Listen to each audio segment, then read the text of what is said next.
말씀은 잠언 6장 20절부터 24절 말씀을 보도록 하겠습니다.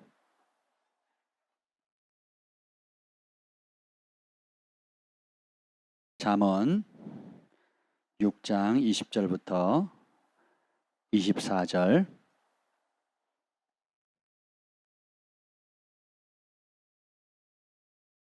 한 절씩 교독하겠습니다. 내 아들아, 내 아비의 명령을 지키며 내 어미의 법을 떠나지 말고 그것을 항상 내 마음에 새기며 내 목에 매라. 그것이 내가 다닐 때에 너를 인도하며 내가 잘 때에 너를 보호하며 내가 깰 때에 너와 더불어 말하리니 대저 명령은 등불이요 법은 빛이요 훈계의 책망은 곧 생명의 길이라. 다 같이요. 이것이 너를 지켜 악한 여인에게 이방 여인의 혀로 호리는 말에 빠지지 않게 하리라. 아멘. 성령 하나님, 이 시간 환영합니다. 오셔서 하나님 진리의 빛을 우리 가운데 비춰 주시옵소서. 여호와의 영이 나를 통해 말씀하시며 그 말씀이 내 혀에 있도다는 그 은혜를 이 밤에 사모합니다. 주님 부어 주시옵소서. 또 원근각지에서 또 실시간에 함께 예배드리는 사모하는 심령들 가운데 사람이 줄 수 없는 하늘의 긍휼을 베풀어 주시고 또 병상에서 병원에서 또 치열한 믿음의 싸움을 하며 또 하나님의 얼굴을 구하는 하나님 가난한 심령 사모하는 심령이 있습니다. 기적이 필요합니다. 하나님의 말씀이 능력입니다. 하나님 말씀이 치유이고 하나님 말씀이 해답입니다. 주님 그 생명의 말씀으로 역사하셔서 살아있는 진리의 검으로 치유의 영으로 임하시옵소서. 예수님의 이름으로 기도합니다. 아멘.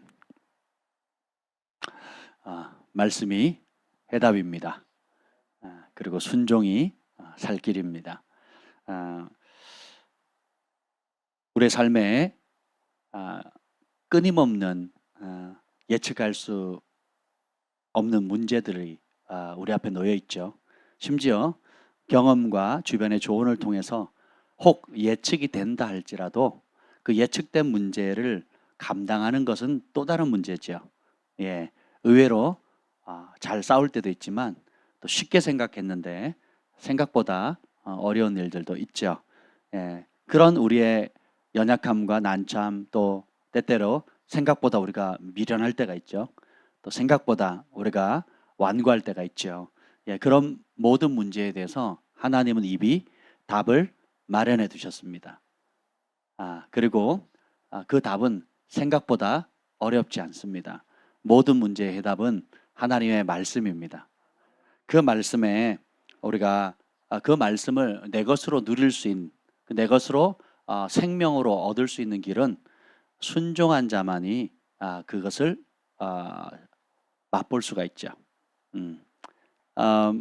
여러분 참 그 여러 다양한 문제들이 있는 것이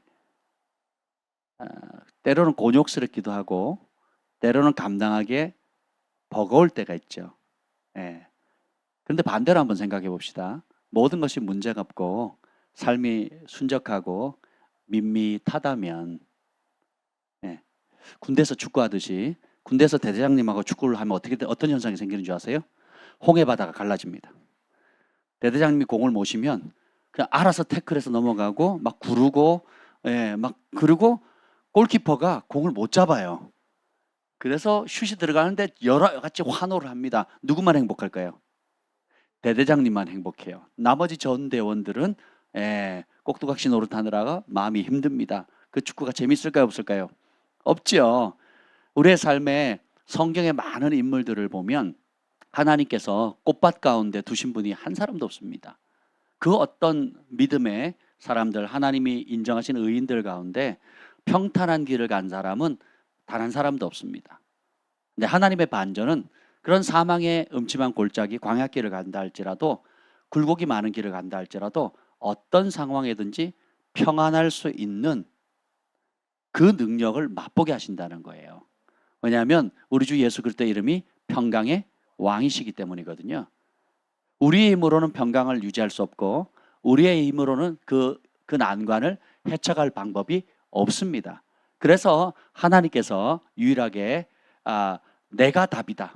다른 곳에 답이 없다라는 것을 아브라함을 통해 이삭을 통해 야곱을 통해 또 나오미 같은 과부를 통해서 또 에스더 같은 고아를 통해서 또 라합과 같은 기생을 통해서 또 7 귀신 들렸던 마리아를 통해서 각계각층의 다양한 사람들의 다양한 문제들을 그리고 빈부귀천이 다 다르잖아요.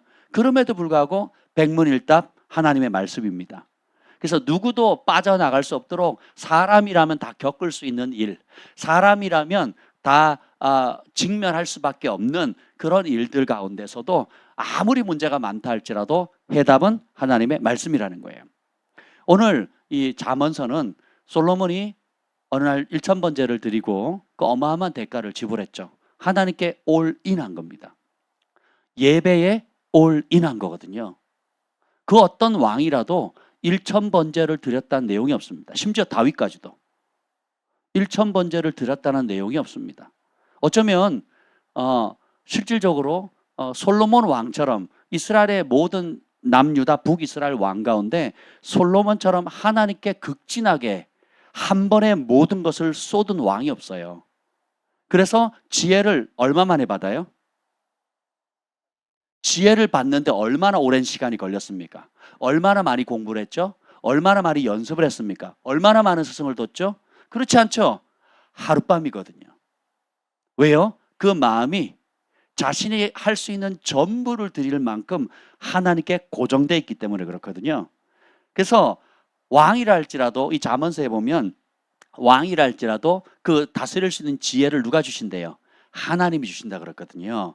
본인이 경험했거든요. 가장 출생 배경이 껄끄럽고 내세울 수 없고 왕에 오를 가능성이 가장 오히려 그렇게 오른다면 백성들이 수군수군할 수밖에 없는 밧세바의 아들이거든요.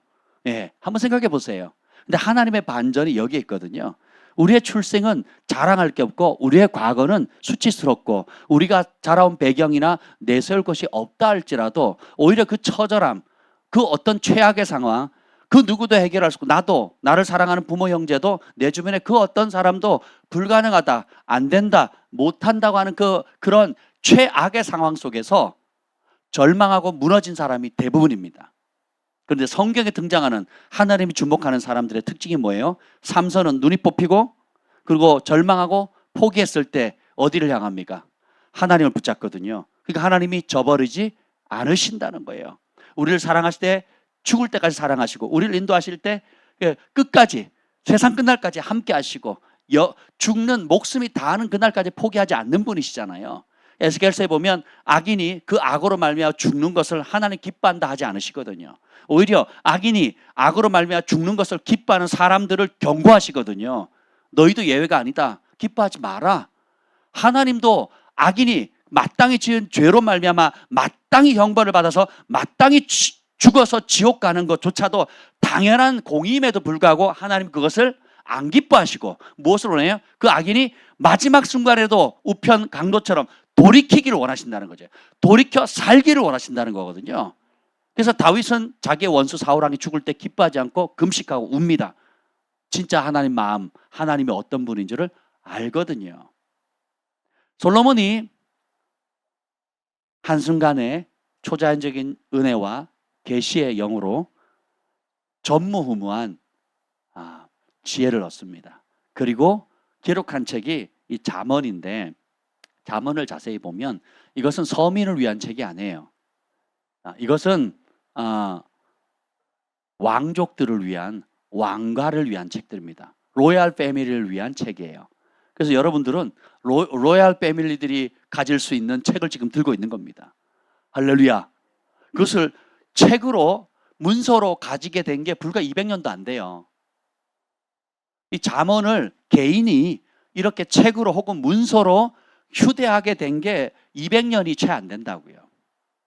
지금은 우리가 너무도 당연하게 생각하고 이 휴대폰 안에도 모든 성경이 다 들어가 있잖아요. 각 번역별로. 컴퓨터 안에도 프로그램만 사면 얼마든지 가지고 있죠. 그런데 이 당시만 해도 이것은 보통 사람이 가질 수 있는 게 아니죠. 그래서 성경을 두루마리, 파피루스의 두루마리 형태로 가지고 있었던 모든 사람들은 귀족 출신이나 부자들이나 사회 지도층이나 그래서 다른 사람들에게 영향력을 끼칠 수 있는 소위 말하는 객관적으로도 축복을 받은 재정적으로, 경제적으로, 사회적으로 위치상으로도 영향력 있는 사람들만이 소수 가지고 있을 수 있는 특권이었거든요.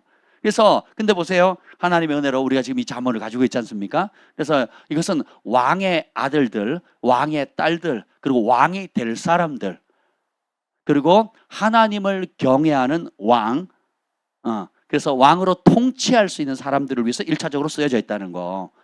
여러분, 그러니까 보통 책이 아니죠. 근데 그것을 사람의 지혜와 경험으로 쓴 것이 아니라 어떻게 썼다고요? 하나님이 초자연적인 은혜를 주신 겁니다. 듣는 마음을 주옵소서. 백성을 출입을 분간하지 못한다. 재판할 때에 무엇이 옳은지 무엇이 그런지 판단의 기준이 없다는 거예요. 왜? 사람의 감정은 들쭉날쭉하거든요. 기분 좋으면 안 되는 일도 오케이, 기분 나쁘면 되는 일도 노. 이게 우리의 변덕스러움이거든요. 왕이라고 사람 그렇지 않을까요? 똑같죠. 역사를 보세요. 왕들의 역사를 보면 네로가 손을 올리면 살고 내리면 죽잖아요. 기분에 따라 요거 하나에, 이 손가락 하나에 사람이 살고 죽고, 얼마나 변덕스럽습니까? 그렇죠? 그래서 누구도 의지할 수 없는 겁니다. 그래서 우리가 의지할 수 있는 유일한 절대 기준은 하나님 말씀이라는 겁니다. 근데 오늘 이 본문 말씀을 보면 재미있는 말씀이, 이 잠언의 구조를 보면 제가 계속 반복해서 읽다 보니까 발견한 것이 있습니다. 그게 뭐냐면 매 장이 이렇게 시작해요. 내 아들아, 내 아비의 명령을 지키며 내 어미의 법을 떠나지 말고, 내 아들아, 내 아들아, 내 아들아 하면서 나의 말을 들어라, 나의 법을 지켜라, 내 어미의 법을 지켜라 하고 내용을 쭉 씁니다. 그리고 또 잊을만 하면 내 아들아, 나의 말을 듣고 내 법을 지켜라 하면서 이렇게 하고, 또 어떤 내용을 쓰고 내 아들아 쭉쭉쭉쭉, 그리고 내 아들아, 똑같아요. 똑같은 내용을 계속 반복적으로 얘기합니다. 포인트는 뭐예요? 너의 생각을 버리고 나의 말, 나의 법을 들으라 이거예요. 그러면 생각보다 복잡한 문제, 생각보다 어려운 문제가 의외로 쉽게 풀린다는 겁니다. 기본기가 능력이잖아요. 제가 대학원 논문 쓸 때도 결국은 학부 1학년 때, 대학원이 아니에요, 학부 1학년 때 개론책에 다 나와 있더라니까요. 근데 그걸, 그 책은 안 보고 딴 책만 열심히 봤죠. 기본기가 굉장히 중요하거든요. 탁구도 마찬가지예요. 기본기 배운 사람은 못 이깁니다. 기본기가 탄탄한 사람은 아마추어들은 이기기가 어려워요. 언어도 마찬가지죠. 제가 어려운 단어 열심히 외웠는데 그럴 때 성적이 안 나왔어요. 근데 중학교, 고등학교 단어를 완전히 이해한 다음부터 저의 영어 실력은 다른 차원으로 넘어가 버렸거든요. 너무 어렵게 공부한 거예요. 그 마음만 높아서 혹은 화려하게 한 것들 때문에. 그런 모든 것들이 원리가 그렇습니다. 가장 기본적인 진리, 그런 기본기에 견고하면 우리는 하나님께서 오토매틱으로 복되도록 창조하셨어요. 그래서 자, 먼저 마음의 특성부터 잠깐 얘기를 합시다. 21절 읽어봅시다. 21절 시작. 그것을 항상 내 마음에 새기며 내 목에 매라. 아멘. 자, 여기 보면 아버지의 명령과 어미의 법, 이게 뭐냐면 구약에서는, 지금도 유대인들은 전통적으로 2000년 동안 나라를 이루고 방황해서도 신앙을 지켰고 말씀을 보존했던 이유가 뭐예요? 아비의 명령과 어미의 법. 그러니까 어머니가 그 모세오경 그 토라를 암송시켰잖아요. 그래서 어머니 입에서 나오는 말이 권면이 아니고 암송된 하나님의 말씀이잖아요. 그래서 그걸 검사할 때 랍비가 토시 한 장 안 틀리도록 손을 짚어가면서 확인을 하잖아요. 그래서 여기서 아버지의 명령, 어머니의 법은 엄마 아빠의 조언을 들으라 이런 뜻이 아니에요. 하나님께서 이미 엄마 아빠가 그 할아버지 할머니로부터 구전으로 들었던 암송한 하나님의 말씀입니다. 아멘. 플러스 여기다가 솔로몬 같은 경우는 다윗이 선지자잖아요. 하나님의 성령이 사로잡아서 직접 주신 말씀, 다윗이 삶으로 고난 가운데, 기도 가운데 순종함으로 체득한 말씀, 살아 역사한 말씀, 그리고 내가 직접 경험한 하나님, 내가 만난 하나님, 내 눈으로 보고 내 귀로 듣고 그리고 내 삶 가운데 검증된 하나님의 말씀을, 아버지가 직접 체득한 말씀을 그 아들에게, 또 솔로몬이 또 자신의 아들들에게 전수해 주는 겁니다. 놀랍지 않습니까? 이것이 부모가 줄 수 있는 최고의 유산입니다. 근데 이 이 하나님의 법은 어디에다 새겨야 된다는 거예요? 마음에. 언제? 항상 마음에 새기라는 거예요. 그래서 이 마음의 기능은 하나님 거하시는 처소라고 이미 여러분 배우셨죠. 근데 더 놀라운 것이 있습니다. 4장 4절 읽어봅시다. 4장 4절. 이 마음의 기능이 뭔가? 잠언 4장 4절이요.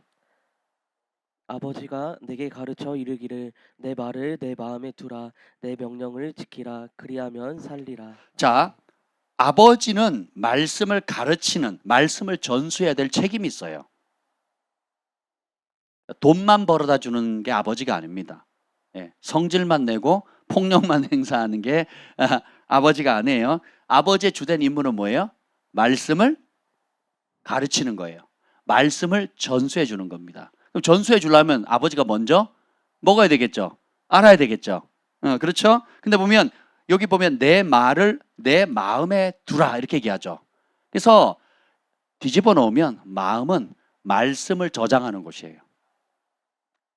마음은 말씀을 두는 곳입니다. 내 말을 내 마음에 두라 그랬잖아요. 그럼 이게 우리의 마음의 정상적인 기능은 뭐예요? 이 마음에 뭘 둬야 돼요? 말씀을 둬야 돼요. 근데 우리가 5,000년 역사 가운데 우리 조상들이 하나님을 경외하지 않음으로 인해서 5,000년 동안 마음 가운데 하나님 말씀 두기를 싫어했잖아요. 하나님 말씀 두기를 싫어하는 사람을 악인이라 그래요. 하나님 말씀 두는 것이 내 마음의 전부라고 생각하는 사람이 하나님 보시기에 의인입니다. 착한 사람이 의인이 아니고 또 성격이 괴팍한 사람이 악인이 아니에요. 성경적으로 말하는 것은 내 마음에 하나님이 원래 창조한 정상적인 기능이 뭐예요? 말씀을 두는 것이에요. 그래서 내 마음에 말씀을 두기를 기뻐하면 그 사람은 의인이에요. 태초에 말씀이 계시니라. 이 말씀이 하나님과 함께 계셨고 이 말씀이 하나님이라 그랬잖아요. 그럼 이 말씀을 두는 우리의 마음이 하나님이 거하시는 거대한 곳이라 그랬잖아요. 그리고 거룩한 곳이라 그랬죠. 그러면 그 하나님은 어떻게 거하세요? 말씀으로 거하신다는 거예요. 그래서 마음의 첫 번째 기능은 말씀을 두는 곳이에요. 그러면 우리 마음에 뭘로 채워야 돼요? 잘 기억하세요. 말씀으로 채우는 순간 뭐가 따라오느냐?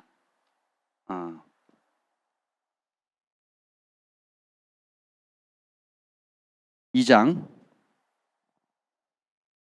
1장부터 보겠습니다. 1장 23절 보세요. 1장 23절 시작. 나의 책망을 듣고 돌이키라 보라 내가 나의 영을 너희에게 부어주며 내 말을 너희에게 보이리라. 나의 책망. 자, 이 내 말, 하나님의 말씀은 두 가지 기능이 있는데 25절. 도리어 나의 모든 교훈을 멸시하며 나의 책망을 받지 아니하였으니 하나님 말씀의 대표적인 간단한 두 가지 기능이 뭐냐면 온갖 종류의 교훈이 있고 그 다음에는 책망의 기능이 있습니다. 다시 볼게요. 30절.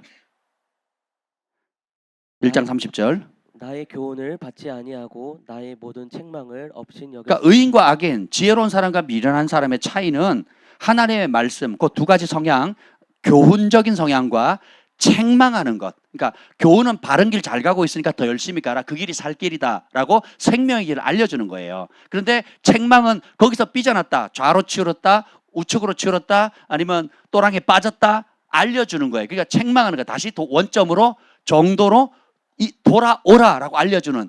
그래서 격려해주는 말씀과 이 책망해주는 말씀을 우리가 잘 마음에 받아들여야 된다는 거예요. 단 것만 삼키고 쓰면 뱉고 하는 이 우리의 육의 본성을 우리가 대적하고 어떻게 해요? 달면 감사함으로 쓰면 건강한 것이라고 생각하고 몸에 좋은 걸로 생각하고 둘 다 받으셔야 한다는 겁니다. 그러면 이 말씀을 지키면 어떻게 되느냐? 33절 시작. 오직 내 말을 듣는 자는 평안히 살며 재앙에 두려움이 없이 안전하리라. 아멘. 자, 이 말씀을 듣는 것 이것이 평안이고 재앙에 두려움 없이 완전히 안전하게 산다는 겁니다. 심지어 3장 23절 24절 보겠습니다. 3장 23절 24절 시작. 내가 내 길을 평안히 행하겠고 내 발이 거치지 아니하겠으며 내가 누울 때에 두려워하지 아니하겠고 내가 누운즉 내 잠이 달리로다. 25절. 너는 갑작스러운 두려움도 악인에게 닥치는 멸망도 두려워하지 말라. 아멘.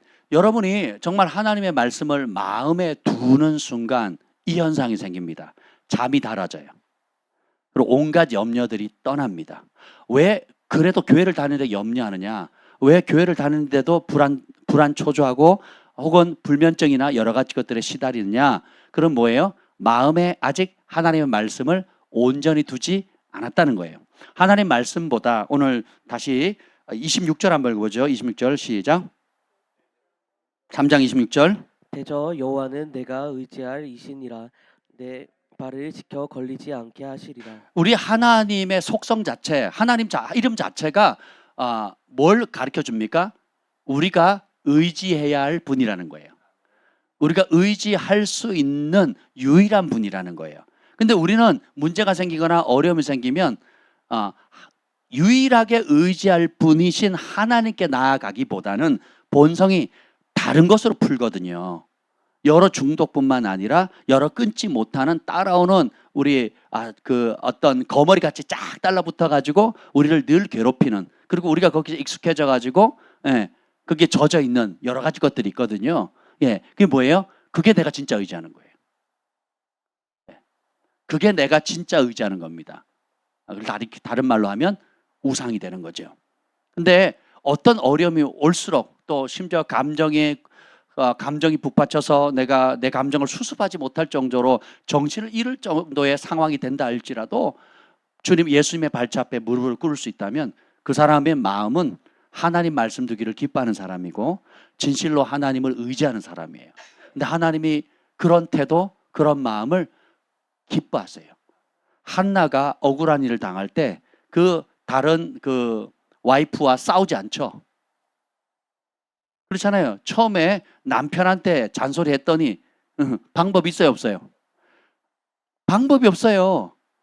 남편한테 아무리 잔소리를 해도 방법이 없어요. 그래서 결국 한나가 어디 앞에 무릎을 누구 앞에 무릎을 꿇습니까?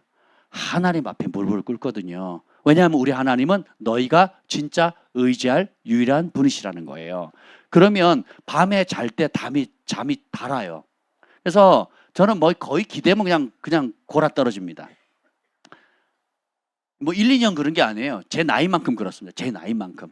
그냥 어떤 상황이든지 간에 저는 머리 기대면 잡니다. 그리고 비행기를 타고 해외에 갈 때도 하나님이 초자연적인 은사를 주셨다 그랬잖아요. 제가 자고 싶으면 언제든지 잘 수 있는 은사를 주셨어요. 그래서 어떤 상황이든지 저는 잘 수 있습니다. 이거 엄청난 능력이에요. 여러분 커피 조금만 먹어도 잠 못 자는 사람 있잖아요. 그런데 커피 안 먹어도 잠 못 자는 사람 있잖아요.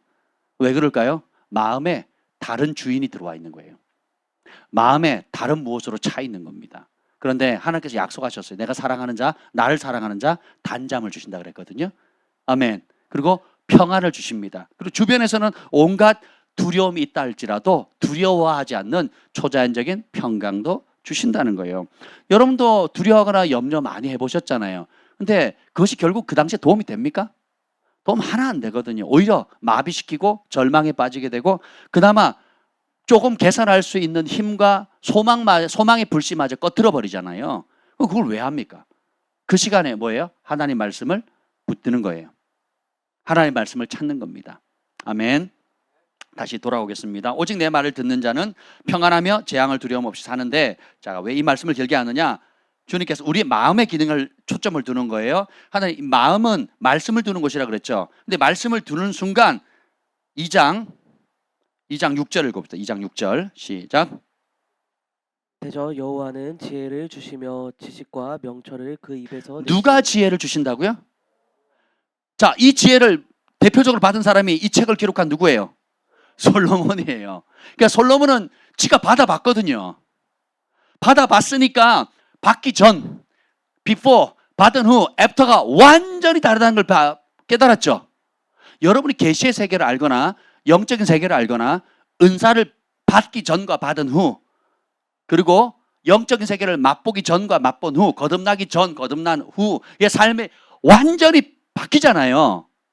마음 가운데 하나님의 말씀을 두는 순간, 그리고 다른 말씀은 빛이니까 빛이 오면 어둠이 떠나가잖아요. 말씀이 들어오는 순간 동시에 또 일어나는 축복이 뭐냐? 초자연적인 지혜가 임하는 겁니다. 그 지혜는 듣는 마음이거든요. 겸손한 마음이죠. 겸손한 마음이, 겸손한 자가 듣거든요. 그리고 성숙한 자가 듣습니다. 그럼 들으니까 어떻게 해요?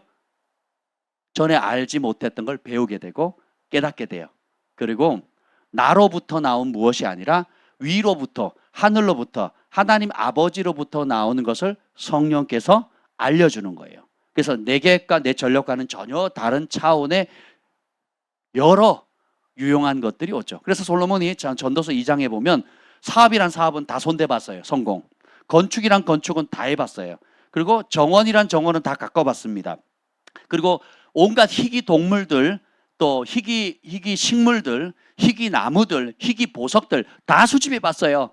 그리고 바닷속 해양 식물들에 대해서 연구를 다 해봤고, 하늘의 천체들, 그리고 땅에 기어다니는 것들, 그리고 사람에 관해서, 인생사에 대해서, 삶의 목적에 관해서, 과학에 대해서 인간이 할 수 있는 모든 것을 다 섭렵할 수 있는 지혜. 그러니까 하나님이 지혜를 말씀으로 내 마음에 채우니까 그런 모든 걸 볼 때 말씀의 안경, 진리의 안경, 하나님의 초자연적인 지혜의 안경이 열리는 겁니다. 그래서 진짜 모습을 보게 되는 거예요. 그래서 이 지혜를 뭐라고 칭찬하느냐? 3장 15절, 3장 15절 시작. 지혜는 진주보다 귀하니 내가 사모하는 모든 것으로도 이에 비교할 수 없도다. 지혜는 진주보다 귀하다. 그 당시 최고의 보물 중에 하나죠. 네가 사모하는 모든 것으로 비교 불가하다는 거예요. 근데 이게 잠언 전체 계속 반복해서 나옵니다. 은을 받지 말고 지혜를 받으라. 정금을 받지 말고 차라리 지혜를 받으라. 비교가 될 수 없다라는 거예요. 근데 이 지혜를 8장에 넘어가면 아주 놀랍게 표현하고 있습니다. 8장 22절부터 쭉 읽어보시죠. 시작. 여호와께서 그 조화의 시작 곧 태초에 일하시기 전에 나를 이 나는 가지셨으니 지혜예요. 지혜. 하나님이 태초에 일하시기도 전에 하나님께서 가지신 게 뭐예요? 지혜예요. 23절 만세 전부터 태초부터 땅이 생기기 전부터 내가 세움을 계속. 받았으니 아직 바다가 생기지 아니하였고 큰 샘들이 있기 전에 내가 이미 났으며. 자, 왜? 내가 이미 났고 이미 있었고. 27절 그가 하늘을 지으시며 궁창을 해면에 두르실 때 내가 거기 있었고 이전에 있었고 이미 있었고 거기 있었고. 30절 내가 그 곁에 있어서 창조자가 되어. 아멘. 하나님과 함께 하나님 곁에서 창조자가 됐다는 거 누굴 얘기하는 거예요 지금? 예수님을 얘기하는 거예요. 놀랍지 않습니까? 근데 그 예수님이 지혜고 그 지혜를 주시는 분이 하나님이시고 그 하나님이 그 지혜를 우리 마음 가운데 말씀을 먹을 때 주신다 그랬잖아요. 그래서 이 우리의 마음의 기능은 뭐냐면 지혜를 담아두는 것이에요. 다시 2장으로 돌아갑니다. 2장 6절에 보면 여호와는 지혜를 주시고 지식과 명철을 그 입에서 내신다 그랬죠. 그래서 이렇게 하나님 말씀을 들었을 때 실제로 경험할 때 비로소 나오는 열매가 5절입니다. 2장 5절. 여호와 경외하기를 깨달으며 하나님을 알게 되리니. 비로소 그때 알게 된다는 거예요. 하나님의 말씀을 내 마음에 두고 하나하나 순종했을 때, 따라합시다. 순종한 사람만이 하나님을 알게 된다. 바리새인과 서기관들은 하나님에 관한 지식은 가득 채웠어요. 근데 하나님 마음을 모르거든요. 왜요? 마음으로 순종하지 않거든요. 껍데기만 가 있기 때문에. 그렇죠. 예, 그래서 오히려 마음을 다 쏟아 진짜 하나님을 경험하고 진짜 하나님 말씀에 마음을 쏟아냈던 선지자들과 하나님의 기름 부음 받은 종을 앞장서서 죽이고 돌로 쳐 죽이고 그리고 죽이는 일에 가장 앞장섰잖아요. 그래서 하나님께서 참 지혜롭게 안전장치를 주셨어요. 하나님께서 주시는 가장 소중한 것들을 순종하는 자에게만 주셨습니다. 여기 보면 그래서 2장 1절부터 4절까지 쭉 읽어보겠습니다. 시작. 내 아들아, 내가 만일 나의 말을 받으며 나의 계명을 내게 간직하며 내 귀를 지혜에 기울이며 내 마음을 명철에 두며 지식을 불러 구하며 명철을 얻으려고 소리를 높이며 은을 구하는 것 같이 그것을 구하며 감추어진 보배를 찾는 것 같이 그것을 찾으면. 자, 여기 보면 나의 말을 받으며 동사를 잘 보세요. 나의 계명을 간직하고 귀를 기울이고 마음을 거기에 두며 그리고 불러서 구하고 얻으려고 소리 높이고 은을 구하는 것 같이 구하고 감추인 보배를 찾는 것 같이 찾는. 자, 여기서 수동적인 태도가 있어요, 없어요? 그냥 감나무 밑에 감 떨어지듯이 어느 날 어떻게 임하겠지 이런 식으로 한 태도가 없지요. 오히려 귀를 쫑긋 세워야 되고 광부가 금광을 캐듯이 얼마나 노력합니까? 그리고 이 말씀을 기록한 솔로몬은 어떤 대가를 지불했죠?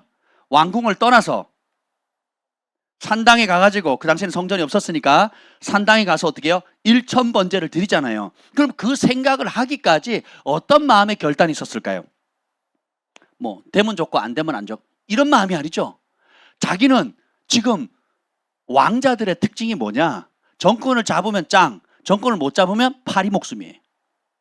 하루살이 목숨이라고. 언제든지 정권을 잡은 동생이 정권을 잡을지, 배다른 형제가 정권을 잡을지, 아니면 제3자가 반란해서 정권을 잡을지 누가 잡더라도 언제 기분이 바뀌면 이 정계라는 거 있잖아요. 파리 목숨이 파리 목숨. 김정은이 자기를 세웠던 고모부 장성택 고사포로 죽였잖아요. 여러분, 흔적도 없이 날아가는 겁니다. 사람을 본보기 삼겠다고. 이게 정치거든요. 되게 무섭습니다. 근데 그런 상황을 알지요. 그리고 자기는 백도 없어요. 배경도 없어요. 그리고 다윗이 아버지가 노년에 이제 이불을 덮어도 따뜻하지 않고, 그리고 힘이 없어졌어요. 그러니까 부하들이 두 파로 나눠지죠. 나눠져 가지고 어떻게 해요? 밧세바를 비롯한 하나님이 원래 지명했던 솔로몬을 세우겠다고 하는 쪽 제사장과 선지자들이 모였고, 또 그 외에 다른 아들을 두 파로 나눠지잖아요. 그렇죠? 그러니까 얼마나 상황이 위험합니까? 그러면 내가 포기할게, 네가 해, 형 네가 해 이런다고 그러면 고마워, 우리 사이좋게 지내자. 정치는 그렇게 되는 게 아닙니다. 언제든지 치고 올라올 수 있는, 왜냐하면 선지자들이 예언했고 지지하는 제사장이 있고 그리고 예언해준 하나님의 종이 있잖아요. 그러니까 얼마나 불안하겠어요. 그러니까 틈만 나면 빌미를 잡아서 단칼에 할 수밖에 없는 상황이. 우리 인생도 마찬가지 아닙니까? 우리 인생도 언제 어떻게 어떤 일을 당할지 모르는, 사실 하나님을 뺀다면, 하나님이 보호하시고 지키시고 인도하신다는 보호자, 그런 확신이 사라진다면, 그런 실제적인 하나님의 보뜨심이 없어진다면 우리는 얼마나 불안할 수밖에 없겠어요. 근데 솔로몬이 그 와중에 이 구한 것이 지혜인데 그것을 얻기 위해서 본인이 은을 구하는 것 같이 감추인 것하고 금을 보화를 찾는 것 같이, 보화를 찾았으면 어떻게 돼요? 값을 지불해야 되잖아요. 은을 찾았으면 값을 지불해야 될 거 아니에요. 솔로몬은 1,000번제라는 어마무시한 값을 지불합니다. 그리고 그것을 하기 전에 얼마나 굳은 결단을 했을까요? 해답이 하나님께 있다는 거, 해답이 하나님 외에 다른 곳에 찾을 길이 없다는 거. 진리는 생각보다 단순합니다. 해답이 하나님께 있다는 거예요. 근데 우리의 마음이 인정을 잘 못해요. 우리의 마음이 아멘 하지만 현실에서는 어떻게 해요? 사람 찾고 돈 찾고 전에 짓던 행하던 나쁜 습관 찾고 그리고 기타 여러 가지 우리의 눈과 마음을 뺏는, 그래서 이 마음은 하나님의 말씀으로만 채워져야 될 공간으로 창조하셨음에도 불구하고 우리는 다른 것으로, 다른 쓰레기들로 가득 채우지요. 이걸 뭐라 그러냐면 마음이 이제 역기능이 됩니다. 그럼 역기능이 되느냐? 역기능 다루기 전에 자, 이렇게 순종하는 대가를 지불할 때만 하나님을 제대로 알게 돼요. 그래서 3장 1절부터 그 다음에 18절까지 보면 이 하나님의 말씀을 실제로 내 삶 가운데 경험해서 내 것으로 만들 수 있는 기본기에 대해서 다루고 있어요. 그 대표적인 게 3장 1절 읽어봅시다. 시작. 내 아들아, 나의 법을 잊어버리지 말고 내 마음으로 나의 명령을 지키라. 자, 나의 법 잊어버리지 말고 마음으로 명령 지키라죠. 마음을 다 쏟으라고. 이 마음이 키워드인데, 자 보면, 자 첫 번째 가장 기본적인 거 건강의 장수 문제. 장수 2절 시작. 그리하면 그것이 내가 장수하여 많은 해를 누리게 하며 평강을 더하게 오래 하리라. 사는데 불안하다. 오래 사는데 염려다. 오래 사는데 아주 병들었다. 오래 사는데 병치레한다. 곤욕입니다. 곤욕. 그렇지 않겠습니까? 근데 보세요. 장수하는데 평강이 있거든요. 근데 그 어떻게 조건 하나밖에 없어요. 뭐예요? 말씀을 지키는 거예요. 무엇으로? 마음을 다 쏟아서. 우리의 마음의 본 기능이 뭐예요? 말씀을 채우는 거예요. 이게 정상 기능이에요. 그러면 장수하게 된다는 거예요. 3절. 인자와 진리가 내게서 떠나지 말게 하고 그것을 내 목에 매며 내 마음판에 우리의 새기라. 목과 마음의 색이라. 목은 목숨처럼 여기라는 거죠. 여러 다양한 의미가 있지만 드러나게 하라는 거, 그리고 내 목숨처럼 여기라는 거예요. 내 마음판의 색이라는 거예요. 그래서 이 마음판의 정상적인 또 하나의 기능은 뭐예요? 인자와 진리로 새기는 곳이에요. 근데 우리의 마음은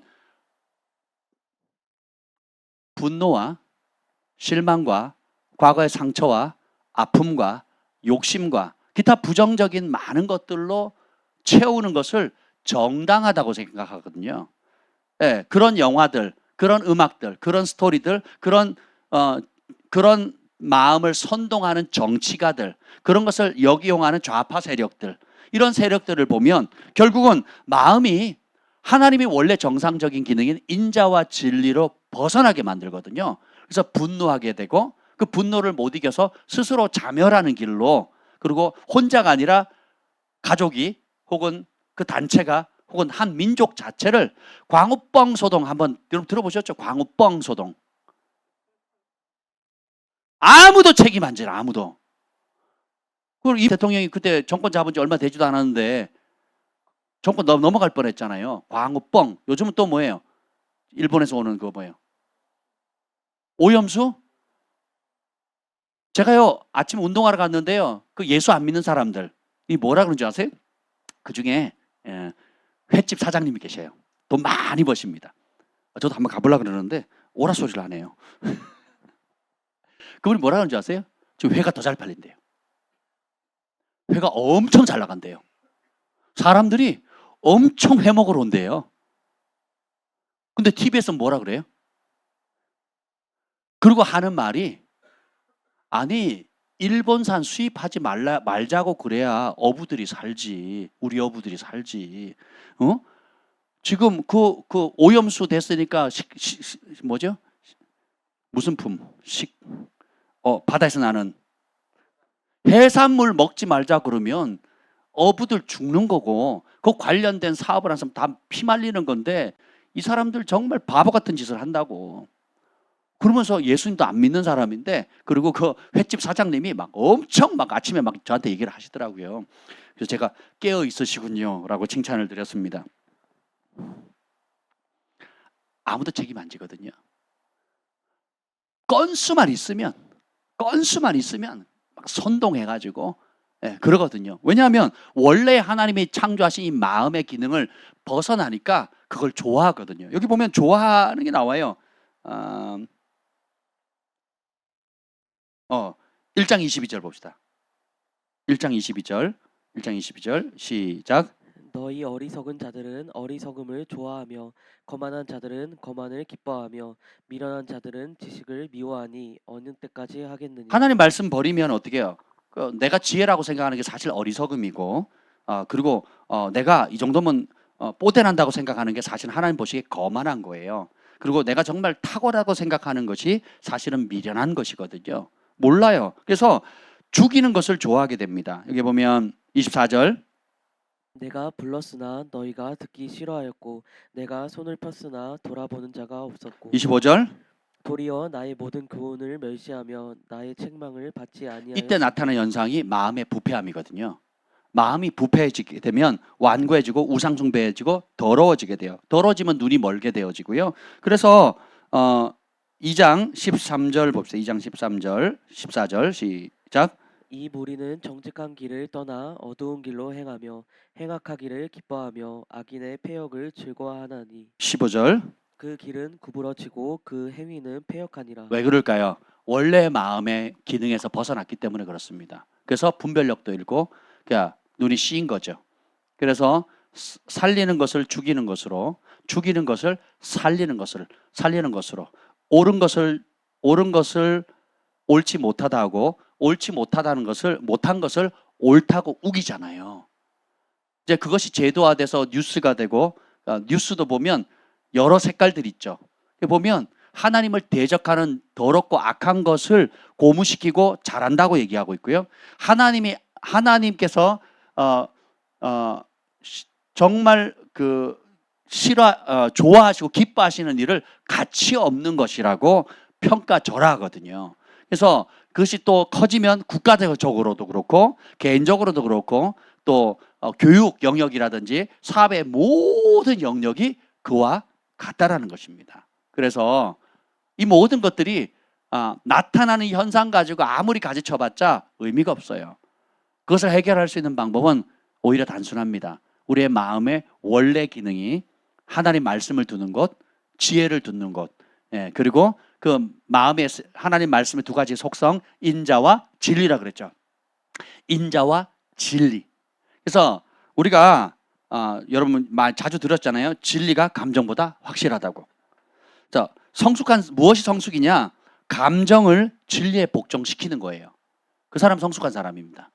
그럼 미성숙이 뭐냐? 감정 때문에 진리를 대적하는 거예요. 우리나라 정치인들이 이걸 되게 잘 이용하잖아요. 금방 까먹고 감정을 선동. 광우병에 초등학생들이 다운 소가 안 짰잖아요. 그래서 그거 먹으면 사람이 이상해진다고 막 그랬잖아요. 그걸 애기 엄마 아빠가 애기 안고 광화문에 가가지고 촛불 켜고 거부한다고 막 그랬잖아요. 근데 공식적으로 사과하는 거 들어보셨어요? 나 그때 모르고 가서 한 사람 있었나요? 그때 선동질 당했던 사람이 지금도 똑같이 선동질 당하고 있다라는 겁니다. 왜 그럴까요? 그 감정 때문에 쉽게 선동됩니다. 그러니까 우리 마음이 원래 기능인 진리가 들어오지 않으면 언제든지 감정이나 상황이나 조작을 통해서 눈이 멀어지고 부분별해져서 결국은 진리를 대적하게 돼요. 그대로 방치하면 어떻게? 죄가 되는 겁니다. 반대로 성숙한 사람은 감정은 느낄 수 있고 감정은 기복이 있을 수 있어요. 그러나 어떤 상황이라도 그 감정을 사로잡아서 하나님의 진리 앞에 복종시키는데 연단된 사람, 단련된 사람인 거예요. 미운 감정은 느끼는데 우리는 감정을 느끼는데 복종하게 되면 어떻게 해요? 보복하거든요. 그리고 안갚음을 해요. 그리고 네가 한 눈을 상하게 했지 나는 두 눈뿐만 아니라 네 목숨을 빼앗아 갈 거야. 너는 나에게 아픔을 줬지 나는 네 가족을 다 고통을 줄 거야 라는 식으로 그 보복을 하나님이 정한 법이나 그것을 뛰어넘어서 그리고 절대 용서하지 않습니다. 그리고 그 용서하지 않는 것을 굉장히 정당화해요. 그리고 내가 내 눈에 흙이 들어갈지라도 절대로 용서하지 않겠다라는 자기 혼의 맹세를 해버리거든요. 그러면 영원히 원수의 그리고 사단의 종노릇하기로 자처하는 겁니다. 왜 그럴까요? 감정을 진리에 복종시키는 개념 자체가 없거든요. 내가 기분 나빠서 그랬는데 뭐 어쩌라고. 내가 기분 나빠서 그런 거라고. 여러분 기도해 주십시오. 지금 우리 가평에 지금 뭘 하려고 하냐면 수건 사업인데 그 아스팔트가 들어와요. 아스팔트. 그 꼭대기까지 저희 집 앞까지. 근데 그걸 개발했던 분이 지난번에 그 차들이 다 들어왔는데 내 땅에 못 들어와 그래가지고 다 돌렸잖아요. 그래서 동네 사람들이 다 막 난리가 났죠. 그래서 이게 그럼 사람이 마음이 감정이 틀어지면 기분 좋으면 해드릴게요. 그리고 그 다음날 되면 내가 언제 이러는 거예요. 이걸 수년 동안 지금 한 거예요. 그러니까 마을 사람들이 눈 뒤집어지겠어요? 안 뒤집어지겠어요? 뒤집어지는 거예요. 돈 달라고 해서 돈 다 줬고 냈는데도 틀어지고 안 하는 거예요. 안 하는 거. 그러니까 여러분 그분만 그런 게 아니잖아요. 그러니까 우리 감정이 수습이 안 되면 진리 앞에 복종하는 훈련을 계속 연단을 받아야 성숙해지거든요. 근데 애들은 감정대로 반응하거든요. 감정이 진리라고 생각하고 반응하잖아요. 아이들은. 근데 우리가 성숙할수록 어떻게 돼요? 그것을 추스리죠. 그리고 한 발짝 물러서잖아요. 그리고 진리를 따라서 말씀을 따라서 내가 분별하고 잘 처신할 수 있도록. 복수는 누구의 것? 하나님의 것이에요. 그러면 어떻게 돼요? 맡겨야 되는 거거든요. 하나님의 타이밍에 하나님의 방법으로. 그럼 내가 해야 될 건 뭐예요? 용서하고 축복하는 거죠. 용서는 뒤끝이 있으면 안 돼요. 용서는 어떻게 해요? 깔끔해야 돼요. 사람마다 깔끔하게 용서하는 사람들은 멋있죠. 그래서 뒤끝이 없는 사람 있죠. 근데 저 같은 스타일은 좀 찐득해요. 나 분명히 용서했거든요. 근데 아까워 막 이런 게 막. 용서라는 게 탕감이잖아요. 탕감. 저희 신혼방을 날렸잖아요. 제가 날렸거든요. 그래가지고 그 뭐 다 썼어요. 그 뭐라 그러죠 이거? 각서가 아니고 뭐라 그래요? 예? 하여튼 뭐 그 법적인 걸 공증까지 다 있어요. 공증까지. 그래서 이자는 매년 얼마까지 준다고. 그래서 지금 그게 벌써 몇 년 전이에요. 거의 27년 전이거든요. 27년 전 일인데 그걸 쓴 게 한 24년 전이고, 그리고 그걸 폐기한 게 한 15년 전쯤 되는 것 같아요. 15년, 17년, 15년 뭐 됐습니다. 근데 폐기하기 전에 그걸 정당하게 받으면 수억의 돈을 받을 수가 있어요. 수억의 돈을. 그 당시 수억이 얼마나 큰 돈입니까? 할렐루야. 근데 그걸 지금까지 가지고 있었으면 막 가끔 이렇게 아까움이 막 올라올 때가 있거든요. 근데 김 목사님 안 그래요. 뭐라 그러는 줄 아세요? 목사님 탕감했잖아요. 이제 버리세요. 그래서 내가 탕감해줬지. 그리고 그 소리 몇 년을 더 가지고 있었어요. 혹시나 이 사람이 잘 돼가지고 돌이키면 얼마라도 줄까봐. 저희 그때 진짜 어려웠거든요. 진짜 어려웠는데 나는 미련이 많아요. 그 미련이 많아서 쥐고 있는 거예요. 그래서 언제든지 내가 뭐 더 달라는 것도 아니고 일단 내가 이런 것만이라도 본전 원금이라도 좀 갚아줬으면 좋겠다. 진짜 땡전 한 번 못 받고 나왔거든요. 원금이라도 받았으면 좋겠다는 그 미련한 마음을 가지고 있었는데 어느 날 제가 은혜를 받았잖아요. 그거 어떻게 할게요? 찢어버렸어요. 주님께 올려드립니다. 벅벅벅 찢어서 막 했습니다. 속이 후련하더라고요. 다음날 또 후회가 막 밀려오는 거예요. 이게 얼마짜린데 이게 얼마짜린데 막. 예, 미숙함이거든요.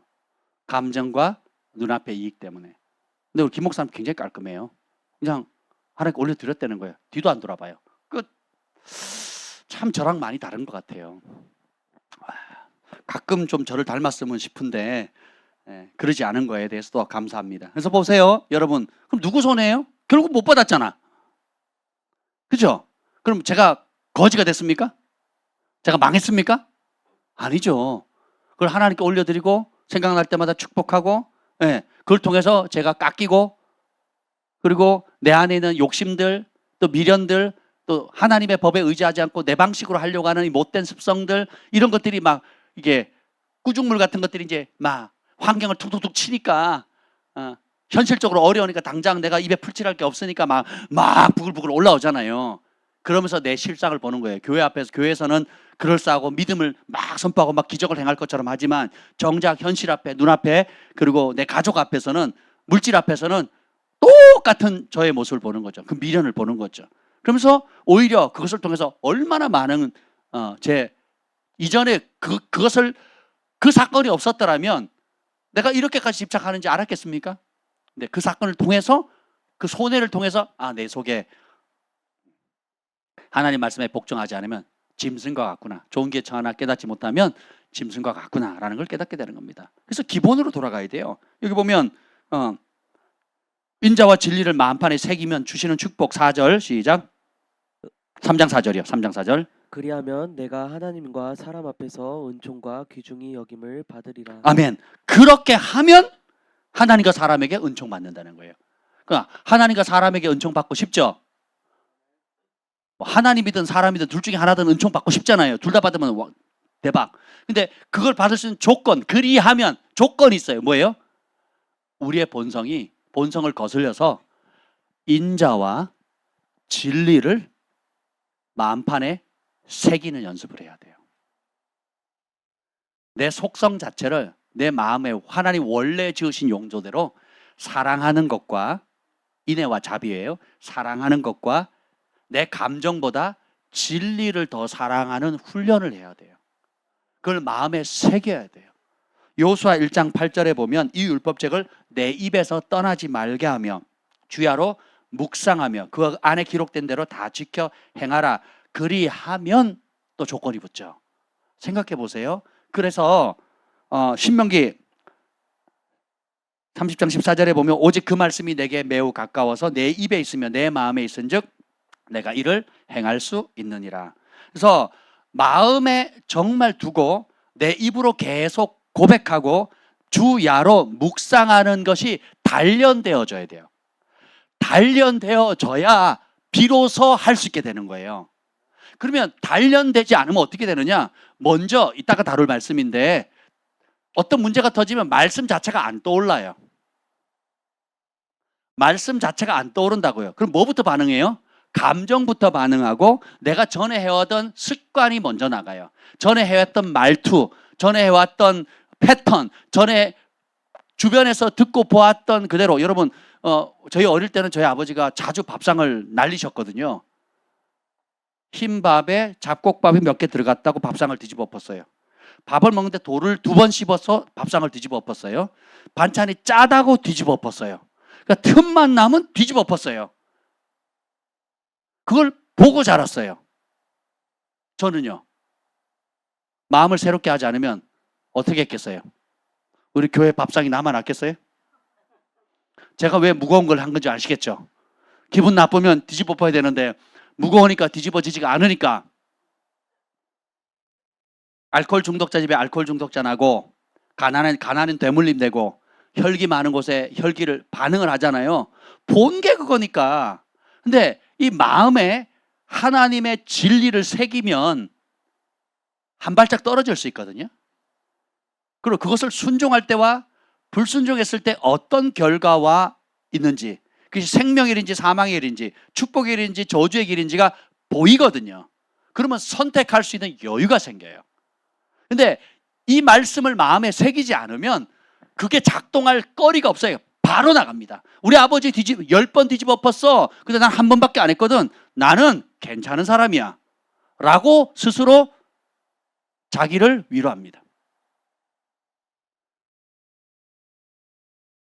우리 아버지는 월급도 안 갖다 줬다고 나는 월급 갖다 주잖아. 우리 아버지는 나한테 도움 준 적이 없는데 자식들한테 그러면 나는 등록비 대주고 뭐하고 다 해주잖아. 용돈까지 주잖아. 난 받아본 적이 없다고.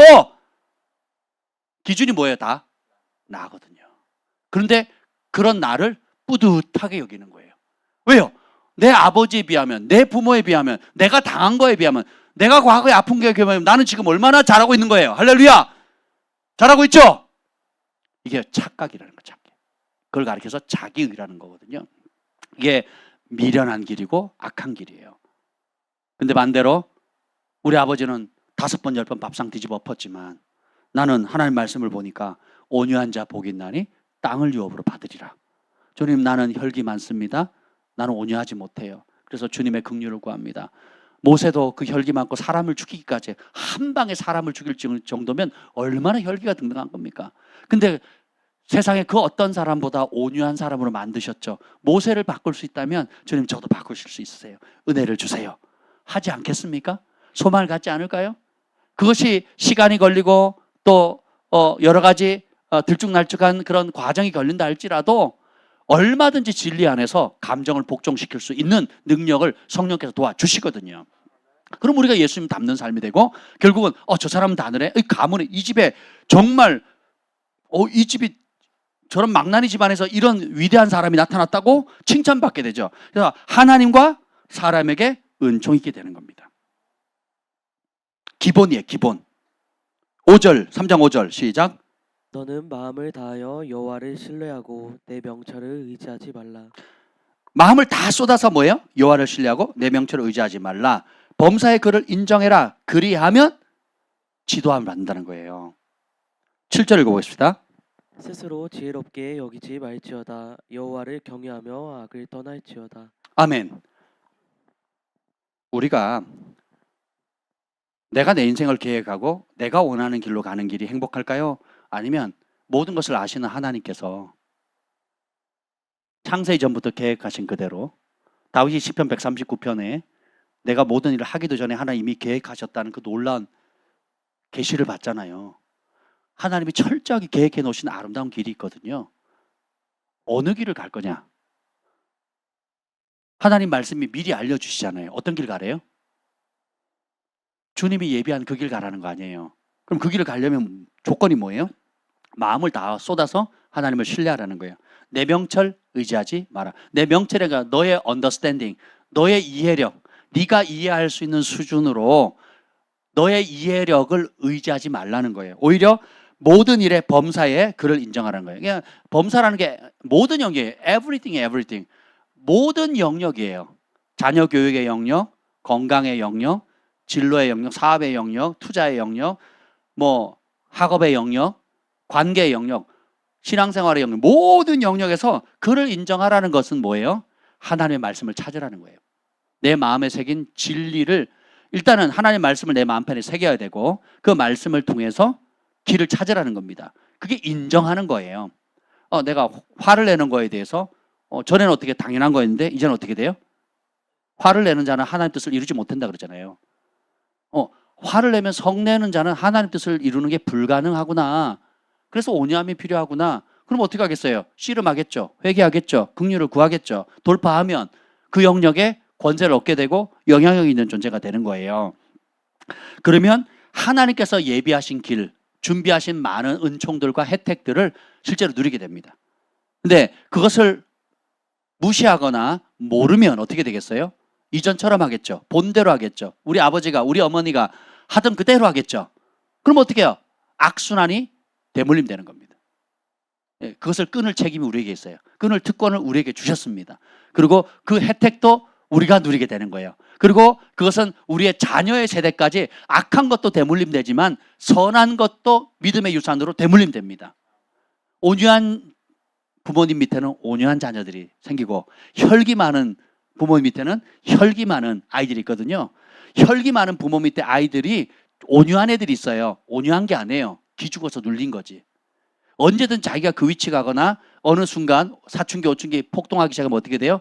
아버지보다 몇 배, 몇십 배 더, 어머니보다 더 몇 배, 몇십 배 어떤 모양으로 어떻게 튈지를 모르는 거예요. 그래서 눌려서 조용히 지내는 것과 성품이 말씀 안에 복종해서 온유한 거랑 완전히 다른 거거든요.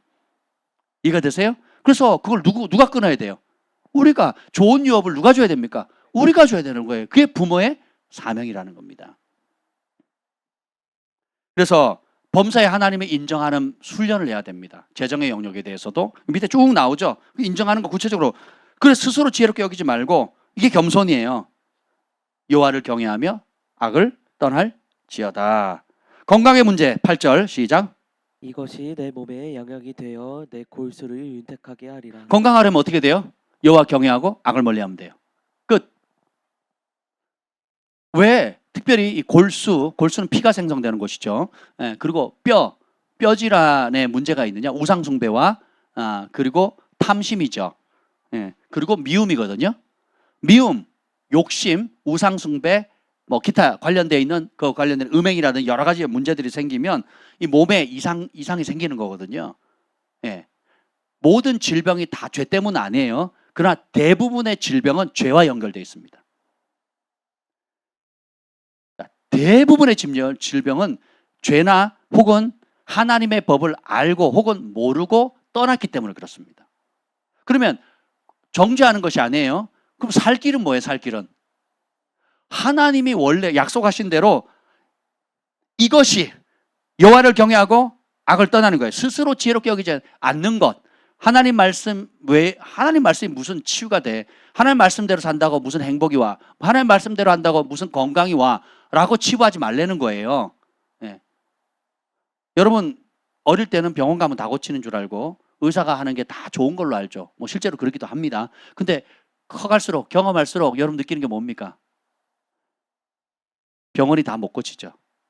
그리고 의사도 좋은 분도 있지만 또 좋은 분도 못 고치는 병이 많고 실력 있는 분도 손 못 쓰는 병도 많다는 거예요. 그리고 오히려 병원 가서 몸이 더 망가지기도 하고 지금은 의료보험 혜택이 잘 돼서 종합검사라든지 각종 검사 많이 하잖아요. 양심 있는 일본에 있는 의사라든지 국내 양심 있는 의사들이 양심선을 하잖아요.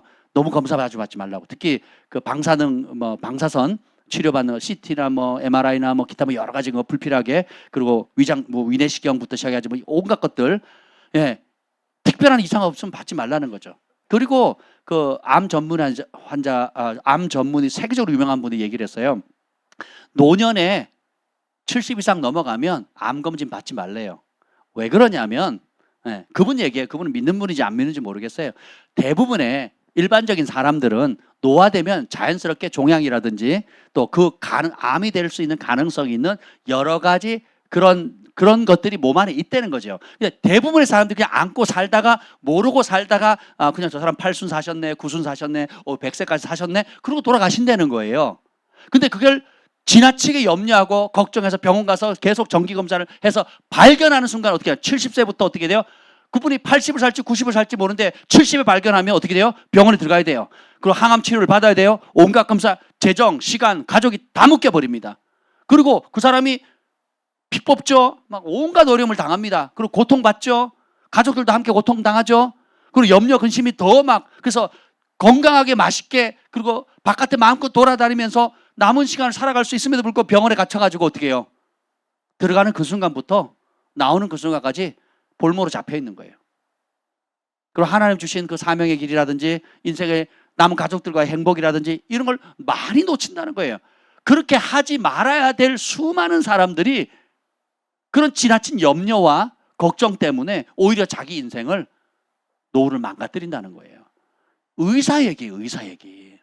목사님 얘기가 아니고 세계적으로 존경받는 그 분야의 최고의 대가들이 하는 얘기거든요. 그러니까 지나치게 염려하지 말라는 거예요.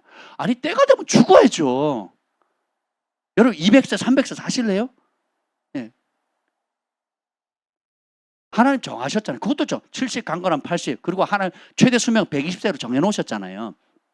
그렇지 않습니까? 그래서 지금 뭐 평균 우리나라 수명이 굉장히 높죠. 그러니까 아무리 잘 살아도 100세라면 그냥 감사하는 거예요. 80 살면 감사. 그리고 90은 덤, 100이면 할렐루야. 그러고 살아야죠. 그렇지 않습니까? 그리고 안 죽으려고 노력할 것이 아니라 잘 죽으려고 노력해야죠. 안 죽으려고 바둥바둥하는 것이 아니라 어떻게 하면 주님을 잘 맞이할 것인가를 계산하셔야죠. 안 죽으려고 하니까 600만 원이 주사를 맞아요. 한 방에 600만 원. 그 뭐요? 태아 주사? 태반 주사? 그거 안 해준다고 뒤집어지고요. 가족관계 엉망이 되고요. 빚내고 카드 긁고요. 응? 근데 그게 한두 가지가 아니라고요. 왜요? 말씀을 떠나는 순간 다른 게 보이거든요. 정말 잘 마무리하고 주님 앞에 잘 설 준비를 하는 게 지혜입니다. 그렇지 않으면 마음 뺏기면 어떻게 돼요? 자기를 위해서 솔로몬이 했던 것처럼 자기를 위해서 인생을 낭비하고 실험하다가 회개하지 않으면 무서운 심판에 임하게 되는 거죠. 그래서 하나님 말씀이 해답입니다. 건강해질 수 있는 방법은 말씀으로 돌아오는 게 그가 채찍에 맞음으로 우리가 나음을 입었도다. 그래서 예수님이 십자가에 지으신 십자가에 우리 모든 죄를 짊어가신 그 은혜를 힘입어서 이제는 말씀 따라 살아야 되지 않겠습니까? 아멘. 그리고 9절 읽읍시다. 9절 시작. 내 재물과 내 소산물의 처음 익은 열매로 여호와를 공경하라. 왜 이 명령을 하시게요? 자, 처음 익은 첫 열매 저희 성도들이 참 열심히 잘하고 있는데 너무 감사하죠. 근데 그 앞에 보면 내 재물이잖아요. 재물. 첫 열매뿐만 아니라 앞에 뭐예요? 너의 재물을 가지고 주신 이유가 뭐예요? 처음 익은 열매 주신 이유가 뭐예요? 여호와를 공경하라는 거예요. 그러니까 하나님 공경하는 법은 뭐예요? 물질이에요. 물질이에요. 제 마음 아시죠? 하고 입 싹 닦는 사람 하나님 뭐라 그래요? 마음 없다라고 보시는 거죠. 근데 마음이 있는 사람은 뭐예요? 뭘로 하나님 공경해요? 물질과 처음 익은 열매로. 제가 그 가평에 가는 즐거움 중에 하나가 이건데 고추밭에 가면 이제는 막 이제 처음엔 좀 어려웠는데 이제 자리를 잡으니까 끝도 없이 열립니다. 오늘도 가져왔잖아요, 조금. 네. 잠깐 갔다 왔는데 끝도 없이 열리거든요. 호박도요, 애호박도 끝도 없이 열립니다. 이제 맷돌 호박도 지금 있거든요. 제가 안 갔어요. 제가 그거 따기 시작하면 막 교회 못 올 것 같더라고요. 그래서 얼마나 풍성하니 감자도 보세요. 그 4분의 1토막, 2분의 1토막 심었는데 거기에 뭐 10개씩 막 달리잖아요. 그 적게 수확된 거거든요. 옥수수도 이제 곧 나옵니다. 여러분 수련회 가면 이제 캠프 가면 옥수수가 나옵니다. 옥수수. 거기 타이밍에 맞췄거든요. 맛있어야 될 텐데. 끝도 없이 하나님께서 얼마나 많이 축복하십니까? 풍요롭게. 자연 만물이, 야, 그래서 제가 고추 안 심으려고 그랬거든요. 뭐 탄저병이니 뭔 병이니 저는 또 키워본 적이 없어요. 근데 관동 형제님이 그거는 꼭 심어야 됩니다. 뭐 그래서 꼭 심어야 됩니다. 그러더라고요. 그래서 이제 알았어. 왜 심어야 되는지. 그 한 줄기에 수백 개가 나요. 수백 개가. 따도 끝도 없이 납니다. 그리고 계속 자라거든요. 계속 납니다. 이야, 이거 딴 건 안 심어도, 야, 그래서 꽈리 고추, 매운 고추부터 시작해가지고 또 무슨 자줏빛 나는 무슨 고추 4종류를 심었거든요. 그래서 매운 건 잘 안 따요. 여러분이 안 드시길래 나중에 요리할 때 쓰라고 이제, 그리고 그냥 찍어 먹을 수 있는 거 하는데, 야, 보세요. 처음껏 하나님께 드리면, 하나님이 다 주신 거라고 인정해서 드리면, 그렇게 하면 어떻게 된다고? 10절. 그리하면 내 창고가 가득히 차고 내 포도즙 틀에 새 포도즙이 넘치리라. 가득 차는 은혜를 주신다는 거예요. 넘치는 은혜를 준다는 거예요. 그리고 11절 중요한 거 뭐예요? 내 아들아, 여호와의 징계를 경히 여기지 말라. 그 꾸지람을 싫어하지 말라. 여호와께서는 그 사랑하는 자를 징계하시기를, 아비가 그 기뻐하는 아들, 미워하는 아들이 아니에요. 기뻐하는 아들을 징계함 같이 하시니라. 우리가 훈련받으면서 또 여러분이 절제하거나 또 여러분이 은사와 능력이 다 있음에도 불구하고 감추고 어떤 시즌을 위해서 다양한 제한을 지금 받고 있잖아요. 일종의 징계거든요. 그 뭐냐면, 제가 오늘도 가서 간단히, 비가 오지만 뭘 했냐면 가지치기를 엄청 했습니다. 작년 겨울에도 하고 올 봄에도 했는데, 이 수련회를 준비하다 보니까 나무가 진짜 얼마나 잘 자란지 몰라요. 우리 사람이 그렇게 자랐으면 좋겠다 싶을 정도로. 사람은 그렇게 안 자라잖아요. 여러분 믿음도 그렇게 자랐으면 좋겠어요.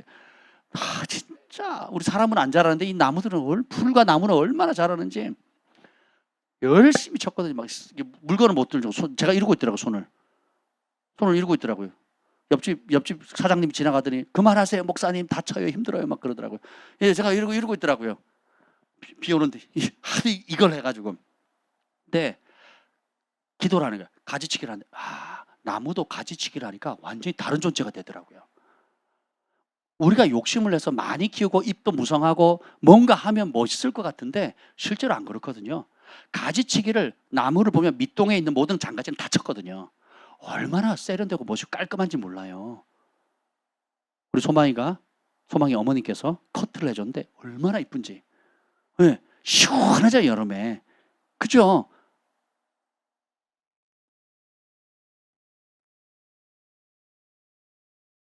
주님께서 사랑하는 자에게 가지치게 해주시거든요. 저희 가는 길에 보면 그게 있습니다. 전문적으로 사과를 재배하는 사과농이 있거든요. 제가 운전 진행하면서 유심히 봤어요. 한 가지에 큰 가지가 있고 잔가지가 뻗어 있잖아요. 사과가 하나밖에 안 남겨둡니다. 많아야 2개. 그래서 한 가지, 메인 가지에서 뻗어나가죠. 뻗어나가서 잔가지들 있잖아요. 그 잔가지에는 하나밖에 없거나 없는 가지들이 많더라고요. 하나만 남겨놓고 다 쳐버리는 거예요. 꽃이 필 때부터 시작해가지고 다 잘라버려요. 왜냐하면 모든 양분을 그쪽으로 몰아줘서 극상품을 만들거든요. 근데 저희 그 가평에 있는 것들은 똘배나무도 많고요. 지금 그 자두, 또 복숭아, 지금 그 밑에 있는 복숭아 많거든요. 비가 많이 왔잖아요. 나무가 전부 다 쪼개졌습니다. 그래가지고 다 쓰러졌어요. 나무가 다 쪼개졌다고요. 그 무게를 못 이겨가지고. 비 오죠, 바람 불죠. 근데 가지치기를 안 하니까 열매가 엄청 많이 수백 개가 열렸는데 그 무게를 못 이기고 다 쪼개져가지고 아예 그냥 베버려야 돼요. 가면 또 베야 됩니다. 그래서 여러분 20일 날 가시게 되면 여러분 새벽 일찍 가가지고 토요일 날 많이 막히거든요. 새벽 일찍 가시면 돼요. 5시 반에 출발하시면 됩니다. 그래서 5시 반에 오시면 될 것 같아요. 근데 할 일이 많습니다. 여기 보면, 그러니까 자연을 통해서도 배우는 게 참 많아요. 우리 욕심 많아가지고 이것도 저것도 조금씩 막 떨치려고 하지만 주님은 뭐예요? 적당히 좋은 많은 것을 하는 것보다 하나님이 원하시는 그 한 가지에 집중하는 것이 극상품의 열매를 맺는 방법입니다. 내가 하고 싶은 것을 하는 게 아니라 하나님이 원하시는 그 한 가지, 하나님의 코드에 맞추는 훈련. 야생마와 준마의 차이는 뭐예요? 야생마는 내가 원하는 것에 집중된 삶을 사는 거고, 준마는 주인이 원하는 그 한 가지에 집중하는 거거든요. 야생마는 내가 원하는 수많은 관심사에 많은 것들을 돌리게 돼. 뿌리를 못 내리고 방황하는 겁니다. 힘도 있고 능력도 있지만 어디 가도 써먹질 못해요. 근데 준마는 그 모든 걸 절제하고 한 주인 앞에 한 주인의 명령을 따라 한 길로 가거든요. 큰 일을 하는 겁니다. 저도 많은 사람을 겪었고 여러분도 많은 사람을 겪을 겁니다. 어떤 사람이 큰 일 합니까? 어떤 사람이 존귀합니까? 어떤 사람이 아름다운 열매를 맺습니까? 뿌리를 깊이 내리고 작은 능력이지만 한 가지에 집중해서 묵묵히 끝까지 그 자리를 지켜서 그 분야의 대가가 되는 사람이거든요. 그러면 영향력이 있어요. 그래서 제가 잡목되지 말라고 계속 말씀드리는 겁니다. 그래서 그 잡기에 능한 사람들, 그리고 잡기에 마음이 너무 가 있는 사람, 그러니까 다양한 재능을 가지고 있는 거하고는 틀려요. 다양한 재능을 가지고 있는 건 축복입니다. 근데 다양한 재능을 가지고 있는데 집중을 못하면 그 사람은 잡기에 능한 사람이에요. 다양한 재능을 가지고 있음에도 불구하고 주인이 말씀하시는 그 한 가지에 집중할 수 있다면 그 사람은 큰 인물이 될 수 있습니다. 왜냐하면 순종하는 법을 알거든요. 순종하는 사람은 절제할 수 있게 돼요. 그것이 지혜입니다. 그러면 어느 분야 어디를 가도 그 사람은 존귀케 돼요. 아멘. 예. 그래서 특별히 여호와의 징계 가볍게 여기지 말라는 거예요. 예, 그건 뭐예요? 그건 하나님께서 미워하시기 때문에 징계하는 게 아니라 기뻐하기 때문에 징계하신다는 거예요. 징계가 없다면 사생하라, 고하라, 버림받은 자라 그랬잖아요. 그럼 우리의 삶에 누군가 나에게 바른 소리 해주고 누군가 나에게 의의 길, 누군가 나에게 듣기 싫은 말을 해준다는 것은 뭐예요? 하나님 나를 미워한다는 거예요? 사랑하신다는 거예요? 복입니다. 복. 참 큰 복입니다. 복을 복으로 받으셔야 돼요. 아멘. 13절 그래서 복이라 그러잖아요. 시작. 지혜를 얻은 자와 명철을 얻은 자는 복이 있나니. 아멘. 그 지혜 얻은 자, 명철 얻은 자 그 위에 있는 1절부터 12절까지의 모든 말씀이잖아요. 그렇게 살면 어떻게 해요? 그 사람이 지혜롭다는 거예요. 그렇게 안 살면 미련하다는 거예요. 이것이 내 삶의 기본이다. 기본기다. 지금 벌써 건강의 영역, 재정의 영역, 관계의 영역, 또 기타 여러 영역들에서 간단히 다룬 거잖아요. 기본적인 거죠. 기본적인 거. 요것만 해도 어떻게 해요? 지혜로워진다는 거예요. 요것만 해도 진짜 행복한 삶을 살 수 있다는 거예요. 근데 요 기본기만 놓쳐도 어떻게 해요? 가난해지죠. 건강을 잃게 되죠. 그리고 기타 여기에 반대되는 현상들이 마음의 원 기능을 상실하게 돼가지고 어떻게 해요? 부패해지고 완고해지고 우상 숭배로 더러워짐으로 인해가지고 그 행동이 폐역의 길, 어둠의 길로 갈 수밖에 없다라는 겁니다. 이제 오늘 진짜 말씀을 나누고 싶은 그 말씀을 여러분들에게 나누는데 오늘 6장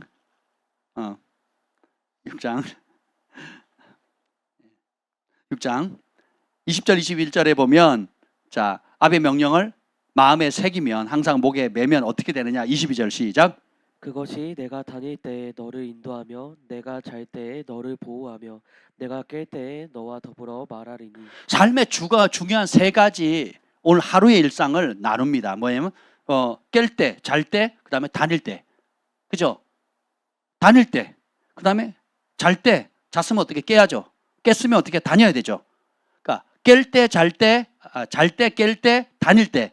그럼 하루의 일과 24시간 이 안에 다 담겨 있죠. 이것이 반복되면 한 달, 1년, 혹은 일생 전체가 이 세 단어로 귀속됩니다.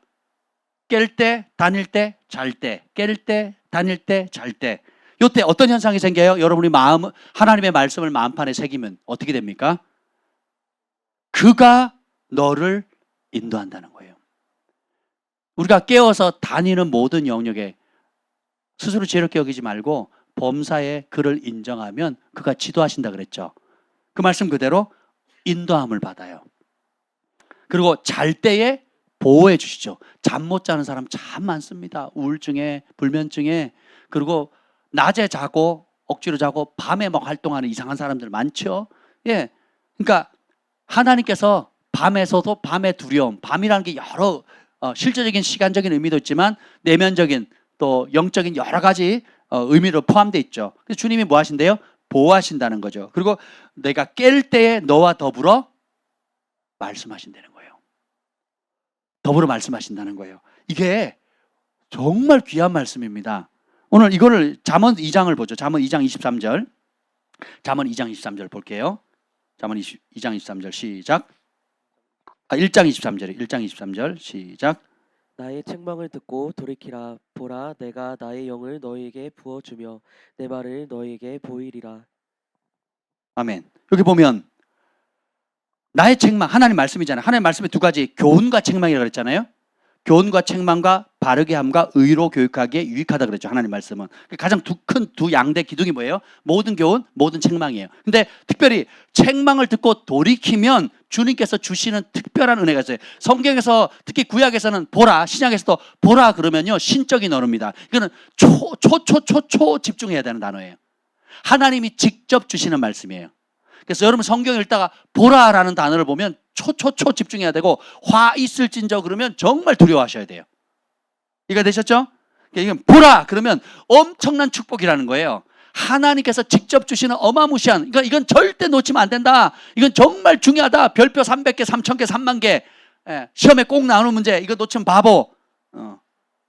딱 나오는 겁니다. 보라, 나의 책망을 듣고 돌이키면 어떻게 한다고요? 내가 나의 영을 너에게 부어주며 내 말을 너에게 보인다는 거예요. 하나님의 영을 부어주신대. 누구에게? 책망을 듣고 돌이키는 자에게. 이게 회개잖아요. 그죠? 그 책망을 듣고 돌이킨다는 말은 뭐예요? 내 생각을 내려놓고 하나님의 말씀을 받아들이는 거예요. 내 고집을 내려놓고 하나님 말씀으로 내 생각을 바꾸는 순간 하나님께서 보라! 내가 나의 영을 부어주겠다는 거예요. 그리고 내 말을 하나님 말씀은 보여요? 안 보여요? 안 보이죠. 근데 그거를 실제로 나타내시겠다라는 거예요. 이삭은 약속이었어요. 마리아였어요. 말씀. 이삭은 보여요? 안 보여요? 안 보였죠. 근데 그 약속을 믿으니까 어떻게 돼요?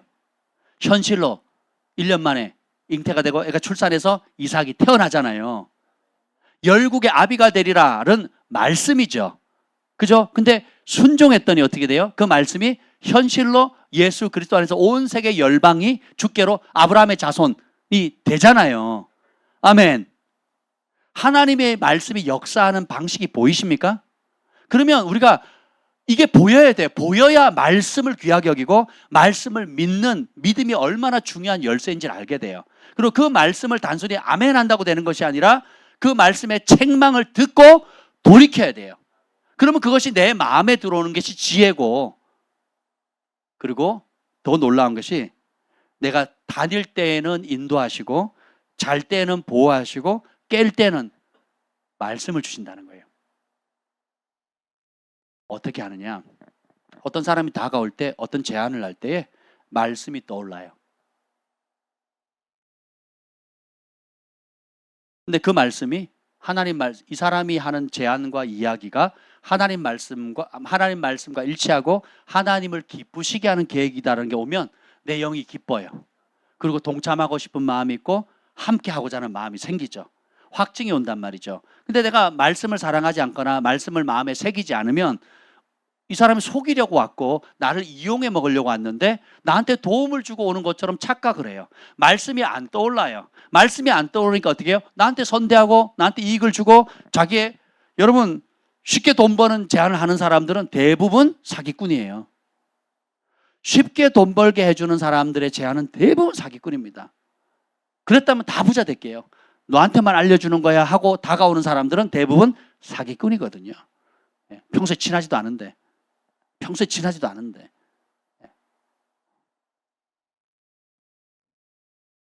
이사야 30장 20절 한번 볼까요? 이사야. 이거 너무 중요한 말씀이에요, 여러분. 하나님 말씀 다 중요하지만 이사야 30장 18절부터 보면 여호와를 기다리는 자의 복이에요. 여호와를 기다린다는 건 뭐냐면 어떤 일을 결정하기 전에 내 삶에 아침에 깰 때에 성급히 내 생각으로 내 욕심에 이끌리는 게 아니고 내가 생각하는 나만의 좋은 생각이 이끌리는 것이 아니라 하나님의 뜻을 기다리는 삶. 이것이 습관이 된 사람, 좋은 경건의 습관이 된 사람, 묻고 듣고 행하는 삶.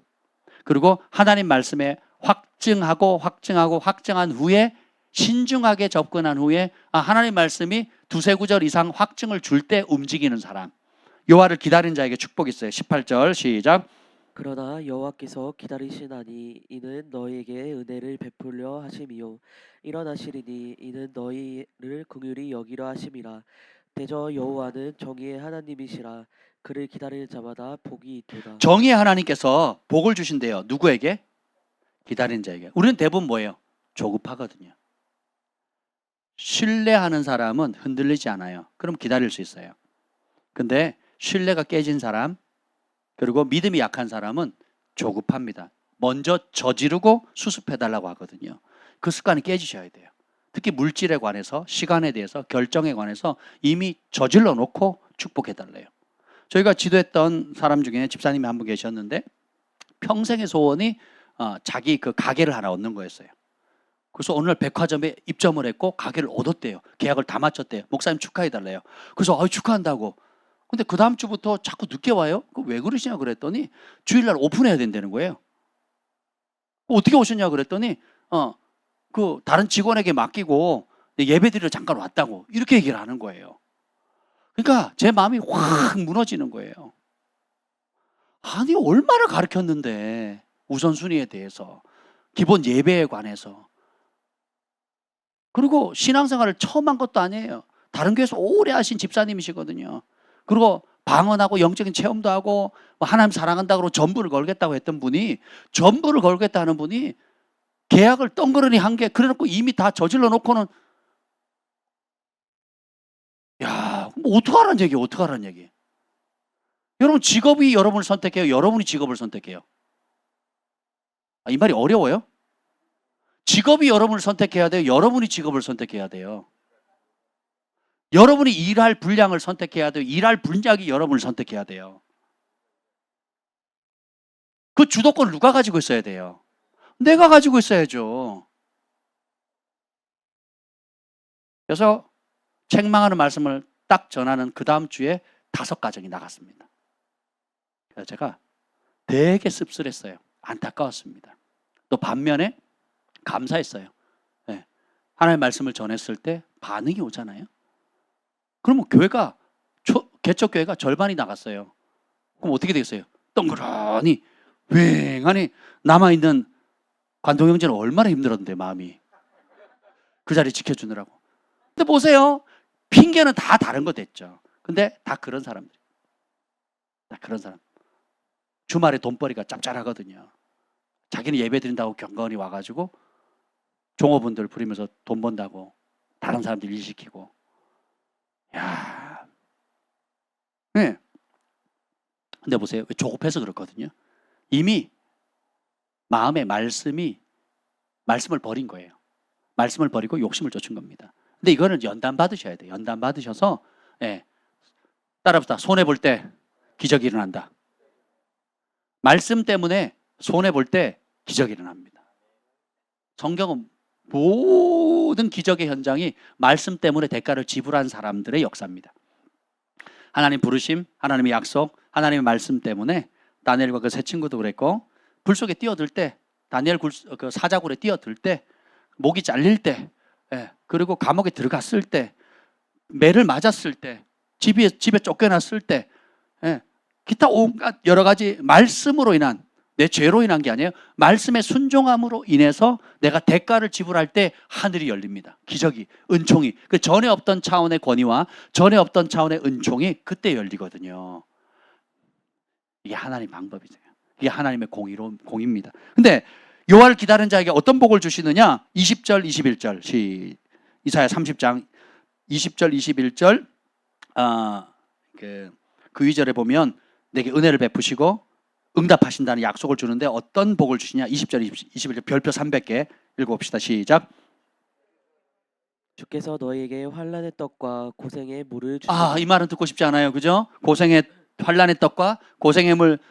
싫어요. 그런데도 불구하고 환난의 상황, 고생의 상황 속에서 주시는 선물이 있어요. 읽어봅시다. 여호와를 기다린 자에게 주시는 선물. 내 스승은 다시 숨기지 아니하시리니 내 눈이 내 스승을 볼 것이며 너희가 오른쪽으로 치우치든지 왼쪽으로 치우치든지 내 뒤에서 말소리가 내 귀에 들려 이르기를 이것이 바른 길이니 너희는 이리로 가라 할 것이며. 아멘. 신약에 어떤 말씀이 안 떠오르세요? 예수님께서 떠나시기 전에 약속하신 분이 안 떠오르세요? 보혜사,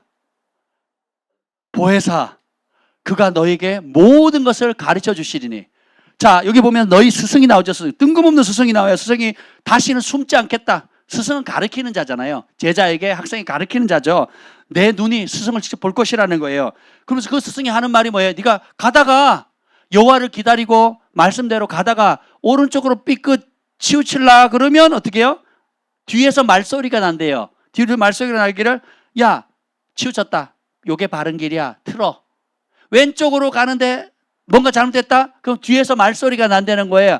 야, 그게 잘못됐어. 바른 길로 가. 하고 바른 이것이 내 뒤에서 말소리가 내게 들려 이르기를 이것이 바른 길이니 너희는 이리로 가라.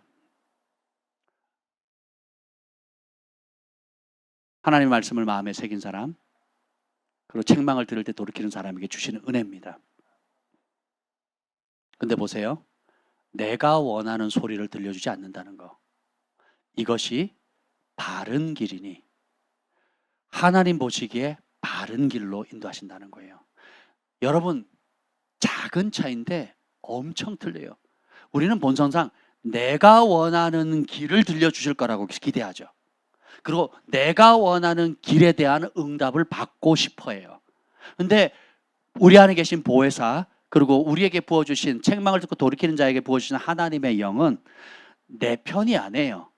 하나님의 영은 진리의 영이시고 하나님 편이세요. 그래서 우리를 하나님을 대적하고자 하는 우리의 본성을 바로잡아서 어느 때나 환난의 떡과 고생의 물을 마시는 그 상황일지라도 진짜 살 길, 진짜 생명의 길인 하나님 편에 설 수 있는 바른 길로 인도하신다는 거예요.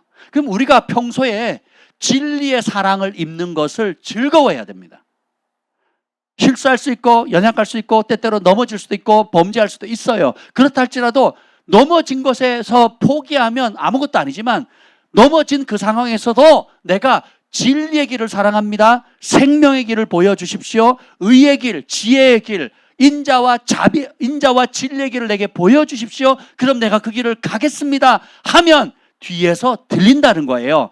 왼쪽으로 치우쳐졌다, 오른쪽으로 가라. 오른쪽으로 너무 치우쳐졌다, 왼쪽으로 가라. 그 길이 아니다. 이 길이 살 길이라고 바른 길, 생명의 길로 보여주는 역사가 있다는 거예요.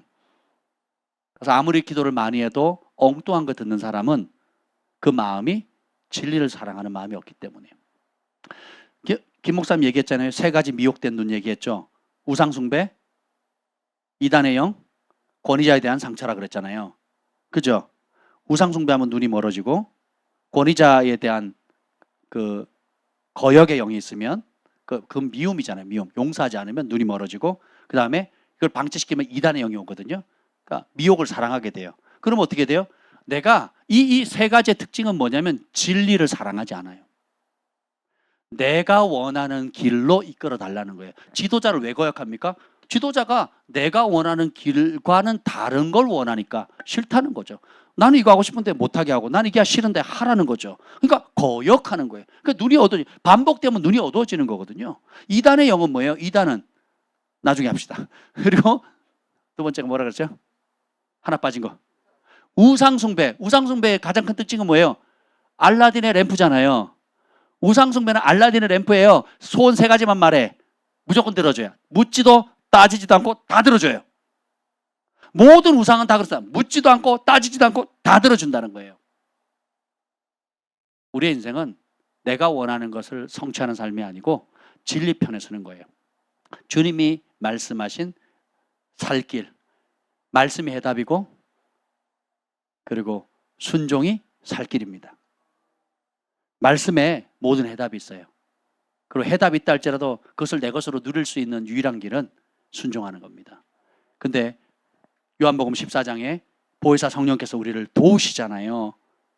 도우시면서 요한복음 14장 26절에 보혜사 곧 아버지께서 내 이름으로 보내실 성령 그가 너에게 모든 것을 가르치시고 내가 너에게 말한 모든 것을 생각나게 하시리라. 우리가 성령님을 여러분 왜곡하시면 안 돼요. 내가 듣고 싶은 소리 하는 분으로. 그러시면 안 돼요. 내가 듣고 싶어하는 소리에 응답은 해주세요. 어떤 응답으로? 내가 듣기를 원하는 응답이 아니라 그 문제에 대한 예수님이 하신 말씀으로 응답한다는 거예요. 엄청난 차이예요. 점치러 가면 내가 듣고 싶은 소리를 들려주거든요. 근데 성령님은 어떻게 해요? 내가 듣고 싶은 소리가 아니라 내가 하는 질문에 대한 예수님의 해답을 알려주는 거예요. 아멘. 그러면 우리의 마음 본심 자체가 예수님의 말씀을 사랑하는 걸 선택해야 돼요. 그 길만 가겠다. 어떤 자빠짐이 있고 어떤 무너짐이 있다 할지라도 돌이키고 나는 그 길만, 예수님이 보여주신 그 길, 예수님의 복음의 길, 예수님이 하신 그 말씀의 길만 따라가겠습니다라는 결연한 의지가 있어야 돼요. 결단이 있어야 돼요. 그럼 성령님께서 아주 강하게 밀어주십니다. 도와주세요. 긍휼을 베풀어 주십니다. 그 길 갈 수 있도록. 그리고 뒤에서 소리가 나르기를 어떻게 해요? 이 길이 정로이니 그 길로 가라. 알려주시는 은혜가 있게 돼요. 삶의 모든 문제, 내가 다닐 때도 사람을 만나거나 일을 할 때는 결정할 때도 주님께서 어떻게 해요? 말씀으로 인도해 주시죠. 내가 잘 때도 오늘 그 말씀으로 내 생각과 모든 염려와 걱정들을 말씀으로 보호해 주시는 거예요. 그리고 평안 가운데 평강의 왕이 말씀으로 임하시는 거잖아요. 아침에 깰 때 오늘 무엇을 할 것인지 주님께서 말씀을 주시죠. 새벽에 문득 깰 때도 찬송이 있고 내용의 노래가 있고 하나님을 향한 교통함이 있죠. 아멘. 그게 다 뭐예요? 내 마음의 본 기능대로 하나님이 마음을 창조하셨어요. 원래 기능이 뭐라 그래요? 하나님의 초소라 그랬죠. 그리고 뭐예요? 지혜를 담는 곳이라 그랬죠. 그리고 말씀을 저장하는 곳이라 그랬잖아요. 이 원래 기능대로만 돌아가면 복됩니다. 그리고 그 말씀을 사랑하는 그대로 살아가게 되면 어떻게 되느냐? 요한복음 14장 21절 읽어보겠습니다. 14장 21절 14장 제가 읽을게 21절 나의 계명을 지키는 자라야 나를 사랑하는 자니 나를 사랑하는 자는 내 아버지께 사랑을 받을 것이요 나도 그를 사랑하여 그에게 나를 나타내리라. 주님이 사랑한다는 개념과 우리가 사랑한다는 개념이 틀리죠. 틀리면 안 돼요. 원래 사랑은 마음으로 하잖아요.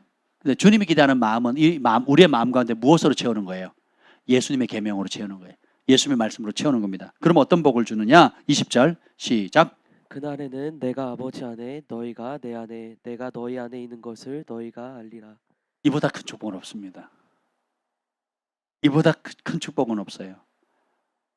예수님이 아버지 안에, 우리가 예수님 안에, 그리고 예수님이 우리 안에 있는 것을 우리가 알게 되는 거. 어디서 출발합니까? 마음을 원래의 기능대로 하나님의 말씀을 담아두는 것으로. 그러면 어떻게 해요? 그 말씀이 너무 가까워서 내 입에 있고 내 마음에 있다 그랬죠. 그러면 그것을 행하기가 쉽다 그랬어요. 근데 내 마음에 없으면 행하는 게 너무 어려워요. 내 마음이 딴 데가 있거든요. 내 마음이 딴 데가 있으니까 귀찮은 거예요. 힘든 거예요. 핑계거리가 많은 거예요. 이래서 못하고 저래서 못하고 이게 바빠서 저게 바빠서 우선순위가 밀리고 밀려요. 그리고 입으로는 주님 사랑한다고 찬양하고 노래하기 쉽죠. 그렇잖아요. 근데 보세요. 우선순위가 명확한 사람, 진짜 마음이 있는 사람은 우선순위가 명확해요. 그리고 집중합니다. 그리고 거기에 모든 에너지를 쏟아요. 그리고 그 일을 하고 남은 나머지 시간을 즐깁니다. 뒤바꾸지 않아요. 그래서 우리의 신앙생활은 어떤 면에서 마음의 원래 기능인 우리 마음 가운데 구약의 약속과 신약의 약속의 이 모든 말씀으로 가득 채우는 거예요. 그러면 여호와께서 지혜를 주시고 하나님을 경외하는 법을 알게 하시고 하나님을 실질적으로 알게 하는 은혜가 있다는 거죠. 그래서 아버지가 예수님 안에, 예수님이 아버지 안에, 그 예수님이 우리 안에, 그리고 아버지와 성령과 예수님이 우리 안에 거하신다는 것을 우리가 아는 단계로 발전해 나가는 겁니다. 깰 때 더불어 말씀하시는 은혜, 길을 갈 때도 인도함을 받는 은혜, 어떤 상황이든지 보호함을 받는 은혜, 이걸 한 단어로 은총이라는 겁니다. 그래서 은총으로 둘러싸임을 받는 거예요. 하나님의 초자연적인 보호가 있는 거예요. 미 합중국 대통령이 다니면 에어포스 1부터 시작해가지고 그 보호하려고 얼마나 많은 최첨단 장비들이 움직입니까? 그냥 손 들고 지나간 것 같지만 실제로는 얼마나 많은 그 경호원들뿐만 아니라 그 이전에 그 장소에 가기 전부터 해가지고 모든 걸 하잖아요. 대단하죠. 그런데 하나님의 보호가 크시겠어요? 아니면 미 합중국 대통령을 보호하는 보호가 크겠습니까? 하나님이 우리를 보호하는 그 보호가 더 크겠죠. 그러니까 잠이 달죠. 걱정이 없죠. 염려가 없죠. 맡기죠. 당장 내가 원하는 때 원하는 모습으로 원하는 결과가 오지 않는다 할지라도 조급하지 않고 여호와를 기다리게 되는 거예요. 들려주실 때까지 여호와를 기다리는 거예요. 그래서 기다림이 믿음이고 기다림이 능력입니다. 응답이 올 때까지. 하나님이 바른 길로 보일 때, 내가 원하는 길이 아니라, 내가 원하는 방식이 아니라 말씀이 말씀하시는 진리의 길, 의의 길, 생명의 길을 보여주실 때까지 그렇게 하는 것입니다.